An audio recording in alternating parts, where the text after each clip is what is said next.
Helen Lester. Me First. Illustrated by Lynn Munsinger.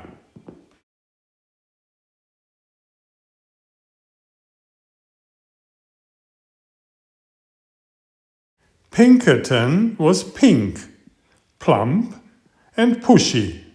He would do anything to be first, even if it meant bouncing off bellies, stepping on snouts, or tying tails. "Me first," he cried, when he had been last in line and finished first down the slide. "Me first," he cried at story time, settling on his round bottom with his big head right smack in front of the book. And every day in the school through a terrier, "Me first," rang out, and there was Pinkerton.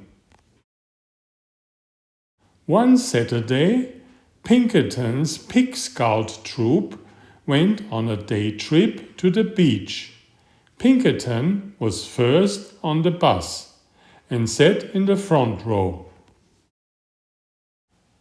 He was first off the bus, first in the water, first out of the water, and first into the picnic basket. After lunch, the Pig Scouts decided to go for a hike.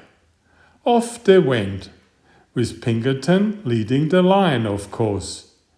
As the Pig Scouts marched across the sand, they heard a faint voice far in the distance. The voice called out, "Who would care for a sandwich?" Pinkerton pricked up his pointy ears. Care for a sandwich? Oh yes, me first, he thought. And he began to trot ahead of the others. Soon he heard the voice again, closer and louder this time. "Who would care for a sandwich?" "Me first!" cried Pinkerton, kicking up sand and leaving the other Pig Scouts far behind. His imagination almost burst.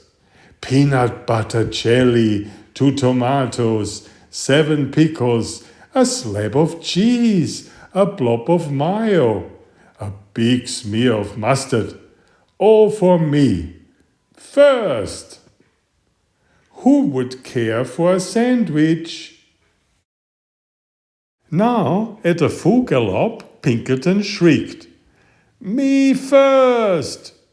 Over a sandy hill he flew and, kaplop, he landed face to face with a small creature, with a bump on her nose and fur on her toes. "Am I glad to see you," she cackled. "I sure could hear you coming. Me first, me first, me first. I guess you really would care for a sandwich." "Oh yes, indeed," replied Pinkerton. He jumped up and down so fast his teeth jiggled. "Good," cackled the small creature. Pinkerton waited. 1 second, 2 seconds, 3 seconds. "Well?" he asked. "Well, what?" replied the small creature. "The sandwich," begged Pinkerton. "Where is the sandwich?" The small creature courtesied. "You are looking at her." She went on. "I'm a sandwich, and I live in the sand. And you said you would like to care for a sandwich. So here I am. Care for me." All Pinkerton could say was, "But I—" Taking no notice, the sandwich continued. "You said me first. You wanted to be the first to care for me. Well, congratulations. Now just come along to my sand castle." Grabbing Pinkerton firmly by the sleeve, She led him around a few bends. Before he could say "but I" again, the gate to her castle closed. "All right, my pink, plump and pushy one. Now you care for me. You may have the honor of being the first to powder my nose and comb my toes." Seeing no way out, Pinkerton powdered her nose and combed her toes.